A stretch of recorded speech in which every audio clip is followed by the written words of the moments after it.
गत अध्याय में ग्रंथकार ने अपने मौलिक ग्रंथ श्री साईं सच्चरित में उन कारणों पर प्रकाश डाला था जिनके द्वारा उन्हें ग्रंथ रचना के कार्य में आरंभ करने की प्रेरणा मिली।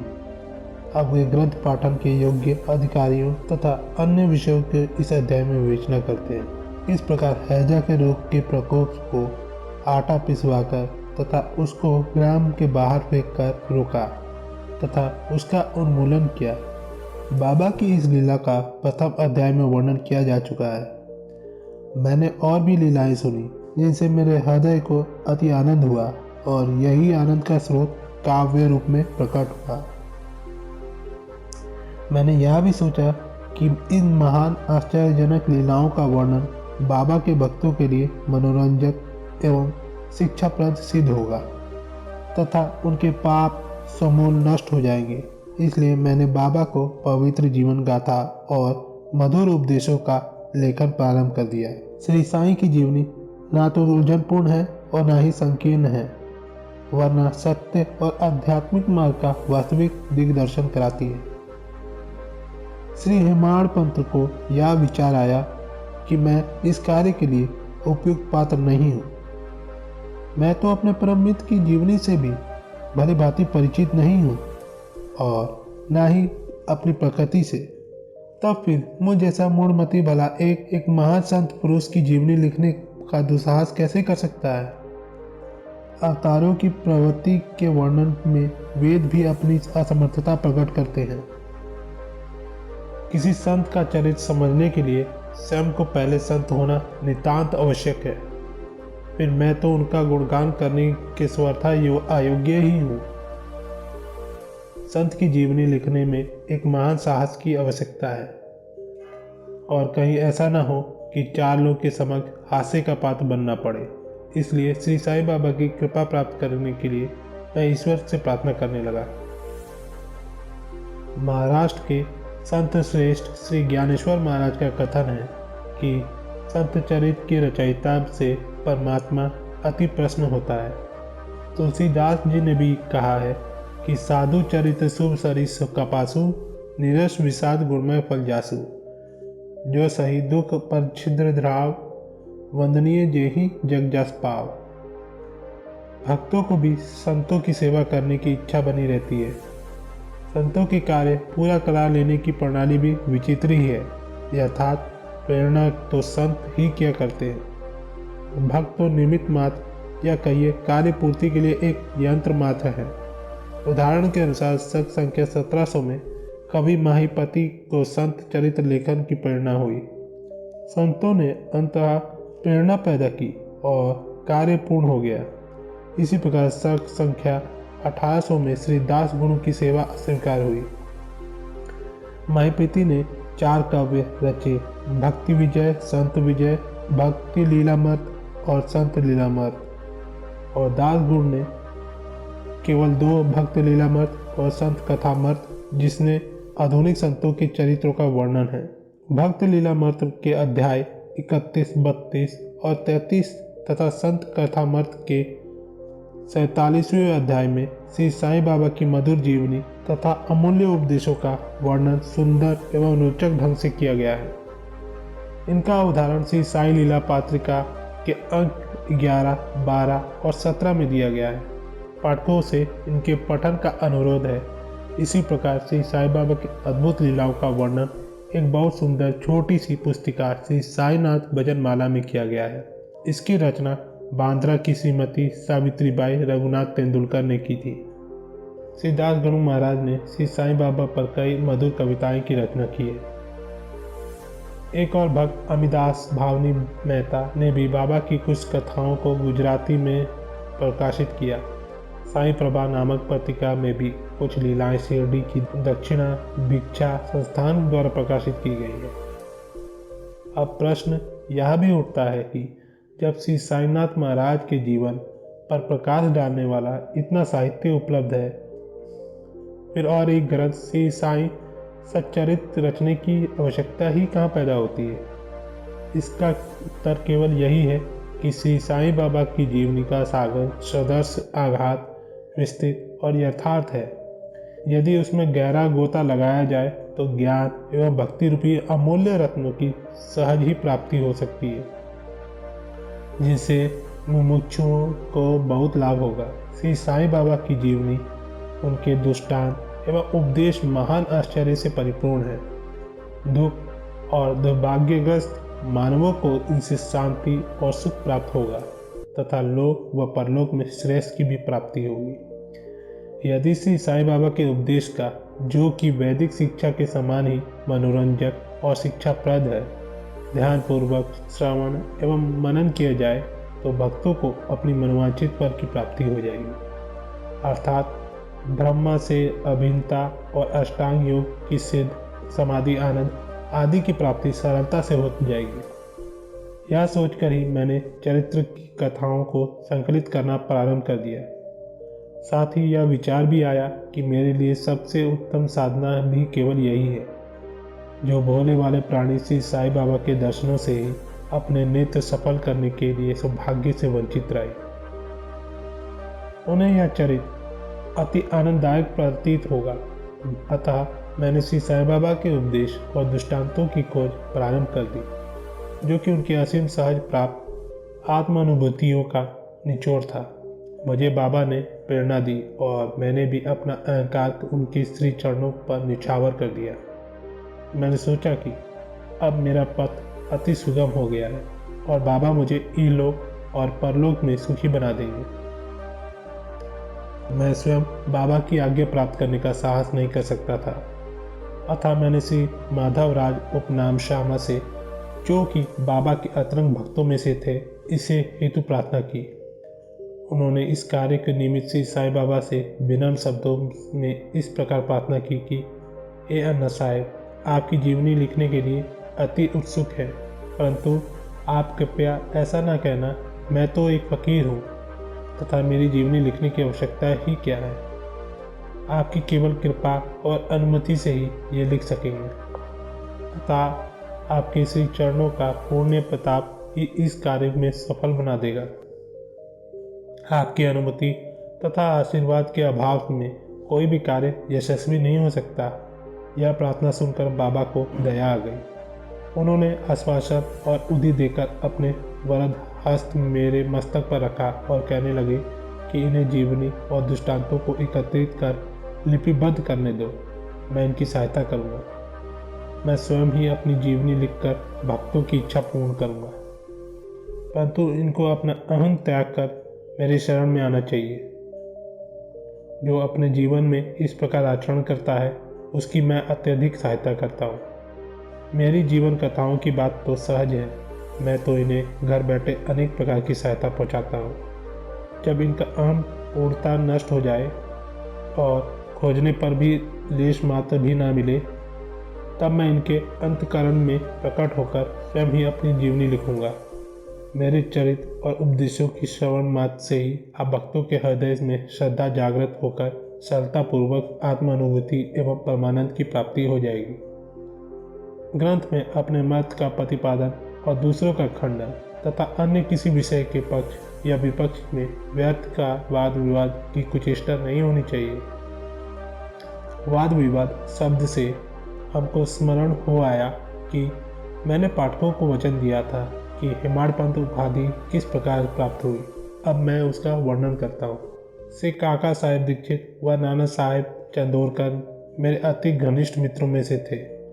उन्होंने मुझसे शिरडी जाकर श्री साईं बाबा के दर्शनों का लाभ उठाने का अनुरोध किया। मैंने उन्हें वचन दिया, परंतु कुछ बाधा आ जाने के कारण मेरी शिरडी यात्रा स्थगित हो गई। मेरी एक घनिष्ठ मित्र का पुत्र लोनावला में रोगग्रस्त हो गया था। उन्होंने सभी संभव आदि भौतिक और आध्यात्मिक उपचार किए, परंतु ऐसे सभी प्रयत्न निष्फल हुए और ज्वर किसी भी प्रकार से कम न हुआ। अंत में उन्होंने अपने गुरुदेव को उसके सिरहाने बिठलाया, परंतु परिणाम पूर्वक ही हुआ। यह घटना देखकर मुझे विचार आया कि जब गुरु एक बालक की प्राणों की भी रक्षा करने में असमर्थ है, तब उनकी उपयोगिता ही क्या है। और जब उनमें कोई सामर्थ्य नहीं, तब फिर शिरडी जाने से क्या प्रयोजन। ऐसा सोचकर मैंने यात्रा स्थगित कर दी।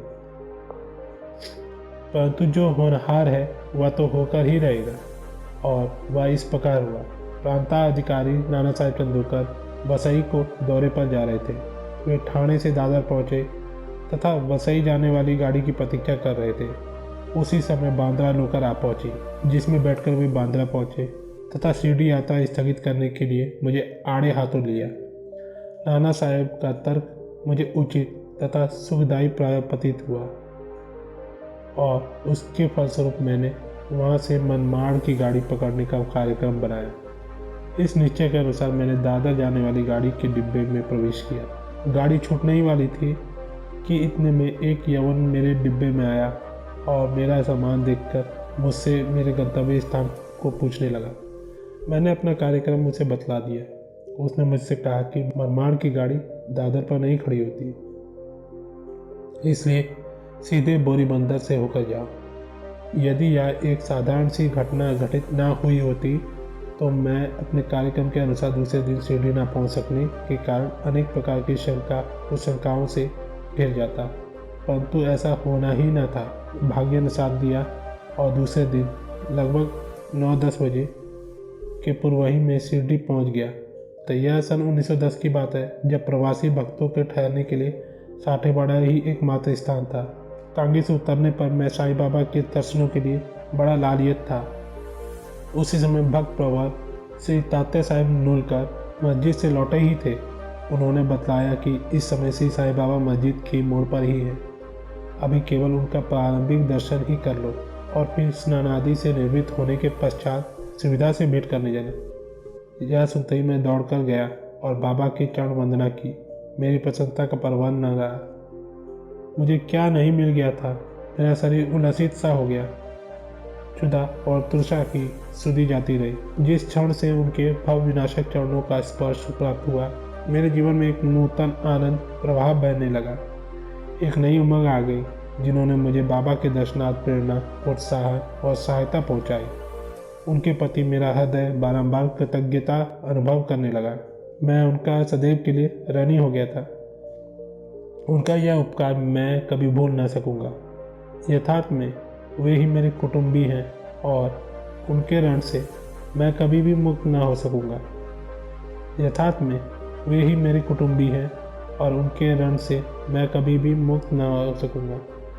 मैं सदा उनका स्मरण करके उन्हें मानसिक प्रणाम किया करता हूँ। जैसा कि मेरे अनुभव में आया कि साईं के दर्शन में ही यह विशेषता है कि विचार परिवर्तन तथा पिछले कर्मों का प्रभाव शीघ्र मंद पड़ने लगता है और संसारिक भोग से वैराग्य बढ़ता जाता है।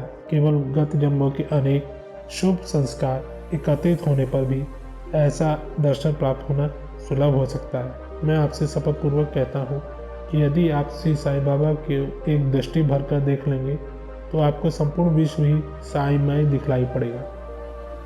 शिरडी पहुंचने के प्रथम दिन ही बाला साहेब तथा मेरे बीच गुरु की आवश्यकता पर वाद विवाद छिड़ गया। मेरा मत था कि स्वतंत्रता त्याग कर पराधीन क्यों होना चाहिए तथा जब कर्म करना ही पड़ता है तब गुरु की आवश्यकता ही कहाँ रही। प्रत्येक को पूर्ण प्रयत्न कर स्वयं को आगे बढ़ना चाहिए। गुरु शिष्य के लिए करता ही क्या है, वह तो सुख से निद्रा को आनंद लेता है। इस प्रकार मैंने स्वतंत्रता का पक्ष लिया और बाला साहेब ने प्रबंध का। उन्होंने कहा कि जो विधि लिखित है वह घटित होकर आएगा। इसमें उच्च कोटि के महापुरुष भी असफल हो गए। मेरा मन कुछ और है, विधाता का कुछ और। फिर परामर्श युक्त शब्द में बोले, भाई साहब, यह निरी विद्वंता छोड़ दो, यह अहंकार तुम्हारी कुछ भी सहायता नहीं कर सकेगा। इस प्रकार दोनों पक्षों के खंडन मंडन में लगभग 1 घंटा व्यतीत हो गया और सदैव की भांति कोई निष्कर्ष न निकल सका। इसलिए तंग और विवश होकर विवाद स्थगित करना पड़ा। इसका परिणाम यह हुआ कि मेरी मानसिक शांति भंग हो गई और मुझे अनुभव हुआ जब तक घोर दैहिक बुद्धि और अहंकार न हो तब तक विवाद संभव नहीं। वस्तुतः यह अहंकार ही विवाद की जड़ है। जब अन्य लोगों के साथ मैं मस्जिद गया तब बाबा ने काका साहेब को संबोधित कर प्रश्न किया कि साठेबाड़ा में क्या चल रहा है, किस विषय में विवाद था। फिर मेरी ओर दृष्टिपात कर बोले कि इन हिमाड़ पंत ने क्या कहा। यह सब सुनकर मुझे अधिक अचंभा हुआ। साठेबाड़ा और मस्जिद में पर्याप्त अंतर था।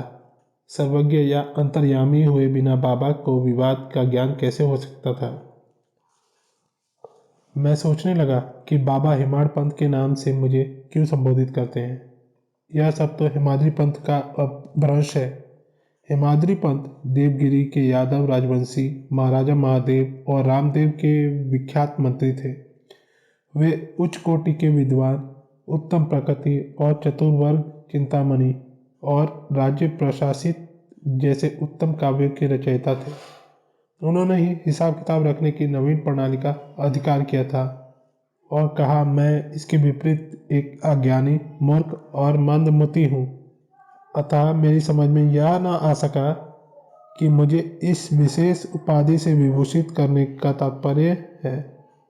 गहन विचार करने पर मैं इस निष्कर्ष पर पहुंचा, कहीं मेरे अहंकार को चूर्ण करने के लिए ही तो बाबा ने इस अस्त्र का प्रयोग नहीं किया, ताकि मैं भविष्य में सदैव के लिए निर्भिमानी एवं विनम्र हो जाऊं, अथवा कहीं यह मेरे वाक्चातुर्य के उपलक्ष्य में मेरी प्रशंसता तो नहीं है। भविष्य पर दृष्टिपात करने से प्रतीत होता है कि बाबा के द्वारा हेमाड़ पंथ की उपाधि से विभूषित करना कितना अर्थपूर्ण और भविष्य गोचर था। सर्वविदित है कि कालांतर में दाभोलकर ने श्री साईं बाबा संस्था का प्रबंध कितने सुचारू एवं विद्वत्तापूर्ण ढंग से किया था। हिसाब किताब आदि कितने उत्तम प्रकार से रखे तथा साथ ही साथ महाकाव्य श्री साईं सच्चरित्र की रचना भी की। इस ग्रंथ में महत्वपूर्ण और आध्यात्मिक विषयों जैसे ज्ञान, भक्ति, वैराग्य और शरणागति एवं आत्मनिवेदन आदि का समावेश है। इस विषय में बाबा ने क्या उद्गार प्रकट किए, इस पर हेमाड़ पंथ द्वारा लिखित कोई लेख या स्मृति पत्र प्राप्त नहीं है, परंतु काका साहेब दीक्षित ने इस विषय पर उनके लेख प्रकाशित किए हैं। बाबा ने भेंट करने के दूसरे दिन हेमाड़ पंथ और काका साहेब ने मस्जिद में जाकर घर लौटने की अनुमति मांगी। बाबा ने स्वीकृति दे दी। किसी ने प्रश्न किया, बाबा कहाँ जाए? उत्तर मिला, ऊपर जाओ। प्रश्न, मार्ग कैसा है? बाबा, अनेक पंथ है, यहाँ से भी एक मार्ग है, परंतु यह मार्ग दुर्गम है तथा सिंह और भेड़िए भी मिलते हैं। काका साहेब, यदि पथ प्रदर्शक भी साथ हो तो? बाबा, तब कोई कष्ट न होगा। मार्ग प्रदर्शक तुम्हारी सिंह, भेड़िए और खंदकों से रक्षा कर तुम्हें सीधे निर्दिष्ट स्थान पर पहुंचा देगा, परंतु उसके अभाव में जंगल में मार्ग भूलने या गड्ढे में गिर जाने की संभावना है। दाभोलकर भी उपयुक्त प्रसंग के अवसर पर वहाँ उपस्थित थे। उन्होंने सोचा कि जो कुछ बाबा कह रहे हैं वह गुरु की आवश्यकता क्यों है। इस प्रश्न का उत्तर है, वह गुरु की आवश्यकता क्यों है। उन्होंने सदा के लिए मन में यह गांठ बांध ली कि अब कभी इस विषय पर वाद विवाद नहीं करेंगे कि स्वतंत्र परतंत्र व्यक्ति आध्यात्मिक विषयों के लिए कैसा सिद्ध होगा। प्रत्युत इसके विपरीत यथार्थ में परमार्थ लाभ केवल गुरु के उपदेश पालन में ही निहित है। इन उपदेशों का वर्णन मूल काव्य ग्रंथ के इसी अध्याय में किया गया है, जिसमें लिखा है, राम और कृष्ण महान अवतारी होते हुए भी आत्मानुभूति के लिए राम को अपने गुरु वशिष्ठ और कृष्ण को अपने गुरु सांदीपनि की शरण में जाना पड़ा था। इस मार्ग में उन्नति प्राप्त करने के लिए केवल श्रद्धा और धैर्य यही दो गुण सहायक हैं। तो दोस्तों, अध्याय 2 को अब मैं समाप्त करता हूँ। आज की वीडियो बस यहीं तक की थी। अपना ख्याल रखिएगा और हाँ, वीडियो पसंद आए तो लाइक, शेयर, सब्सक्राइब, कमेंट करना ना भूलिए। मिलते हैं आपसे अगले वीडियो में। धन्यवाद। ओम नमो श्री साईनाथाय नमः।